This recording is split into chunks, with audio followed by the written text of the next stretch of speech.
Bueno amigos, aquí os traigo y me imagino que habrá mucha gente con ganas de saber cómo era el comprobador de sondas, ¿vale? Entonces os voy a decir hoy cómo se puede fabricar el comprobador de sondas para que podáis comprobar las sondas de una máquina, de una cámara frigorífica, de lo que sea.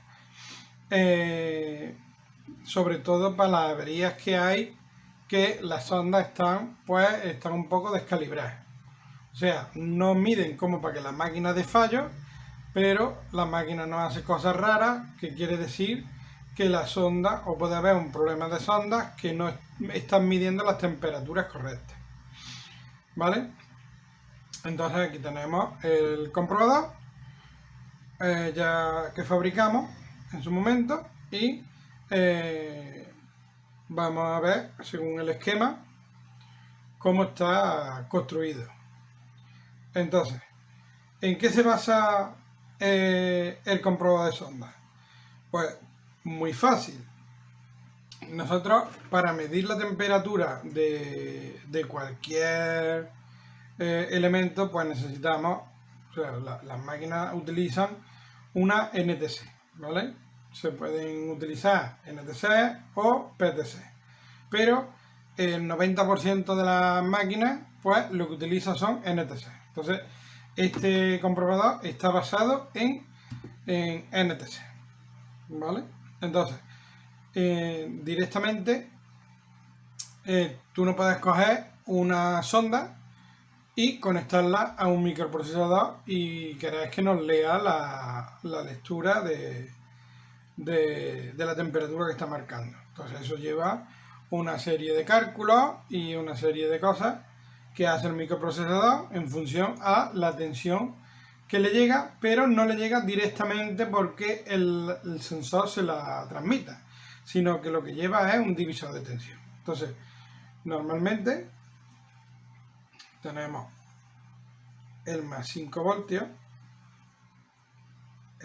la mayoría funcionan el divisor de tensión a 5 voltios, ¿vale?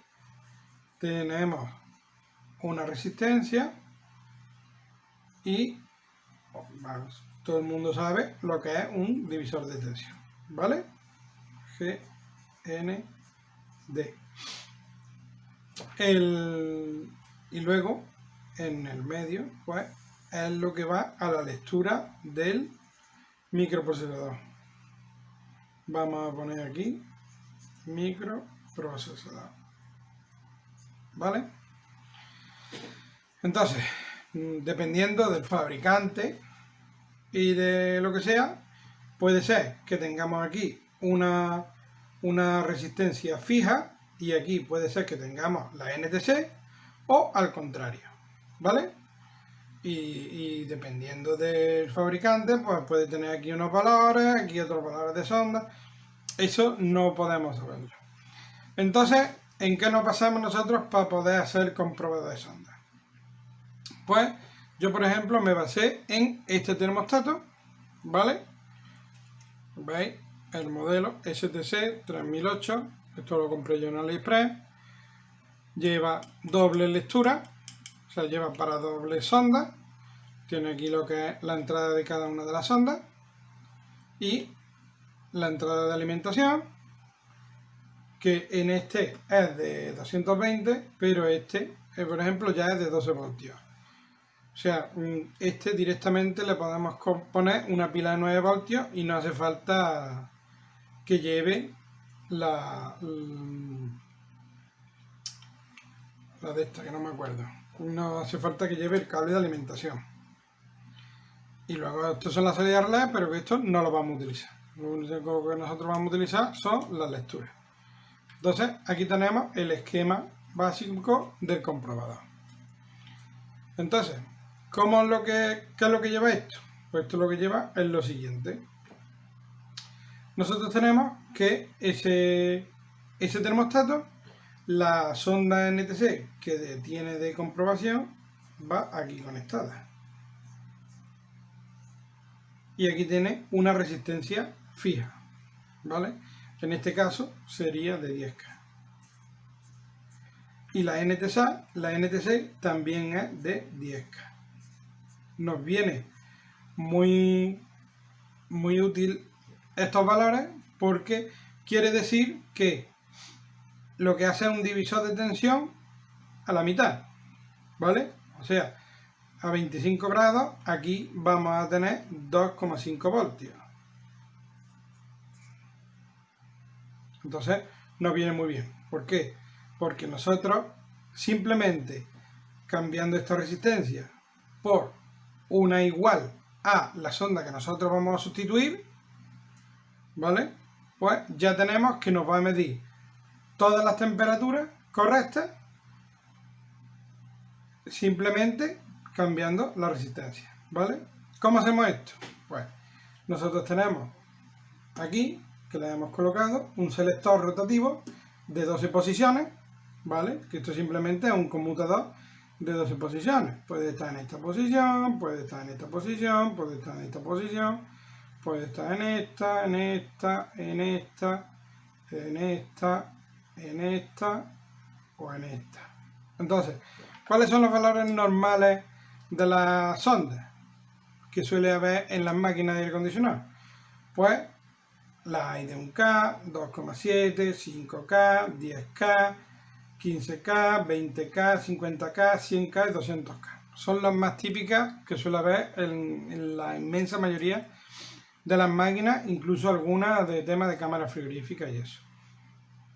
Entonces, lo único que tenemos que hacer es localizar esta resistencia dentro de nuestro termostato, que nosotros en este caso la tenemos aquí marcada, no sé si la veis, que sería esta. Entonces, esta la quitamos, ¿vale?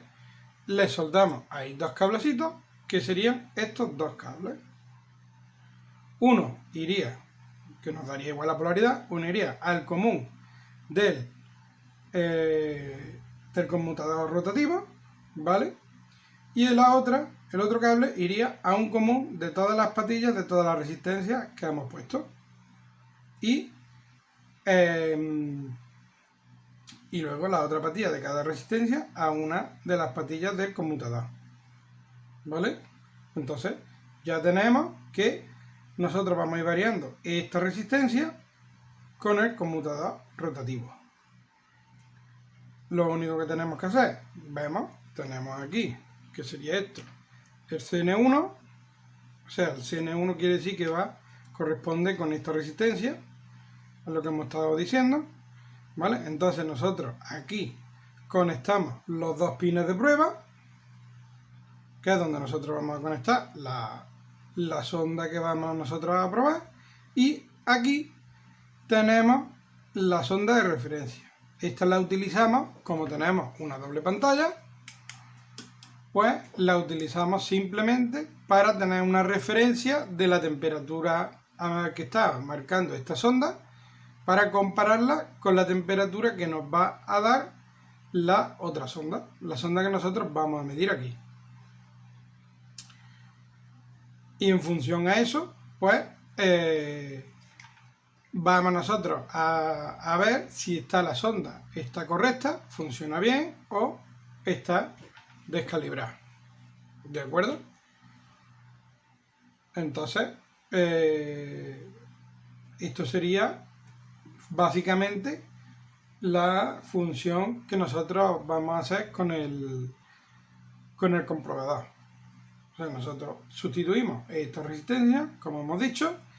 Nosotros ponemos esta resistencia igual a la sonda que nosotros vamos a comprobar y el termostato nos va a dar en función a esa sonda la temperatura que está recogiendo. ¿Cómo funciona en verdad? Ya una vez ya terminado cómo funciona, pues podéis ver el vídeo donde muestro el funcionamiento, cómo se hace para comprobar las ondas y eso. Simplemente en este vídeo solo iba a explicar cómo se fabrica para poder hacerlo. Como veis, es muy simple, tiene muy pocos elementos. Lo suyo es la resistencia que sean lo más exactas posibles. O sea, no nos vale, por ejemplo, de 50K, no nos vale una de 47, porque al ponerla ya tenemos que vamos a tener una variación en la temperatura que nos va a marcar la sonda. Entonces, podríamos en un caso utilizar de 47K, pero tenemos que tener en cuenta que vamos a tener esa variación en esa escala. Pero si nosotros utilizamos la sonda, o sea, en la resistencia exactamente, por ejemplo, de 50K, a unas malas, o bien ponéis un potenciómetro para ajustarlo a 50K, o bien ponéis varias resistencias en serie, eso ya como queráis hacerlo, pero que sean lo más exactas posibles con el valor de las ondas que estamos hablando, ¿vale? Entonces, esto sería básicamente el comprobador de sondas. Veis que es un aparato muy simple, lo puede fabricar casi todo el mundo. Hombre, está lo más complicado. Yo en este caso he utilizado este termostato, pero en principio debería de valer cualquier termostato. Lo único que pasa es que tenemos que calcular si la resistencia esta en el termostato ese puede estar aquí o puede estar aquí. Si está, hay que saber dónde está, y luego hay que ver si es igual a la de la sonda, no hay problema, podemos hacerlo así. Pero si no es igual al valor de la sonda que utiliza ese termostato, ya hay que andar calculando qué resistencia es la que tenemos que poner aquí para que nos haga la misma función que en este caso este. Yo en este caso este termostato pues ha venido muy bien porque la resistencia coincide con el valor de la sonda. Entonces es perfecto para hacer este comprobador. Pero ya os digo que podéis hacerlo con otro tipo de termostato. Simplemente hay que tener esas consideraciones. Y es un poquito más complejo. Por lo demás, pues ya está. Espero que os haya gustado como siempre el vídeo. Que saquéis buenas conclusiones de esto y le sacáis provecho. Y como siempre, si os ha gustado, espero vuestros comentarios, vuestras suscripciones y sugerencias, como digo siempre, y todo. Así que muchas gracias a todos y nos vemos en un próximo vídeo. Venga, saludos, hasta la próxima.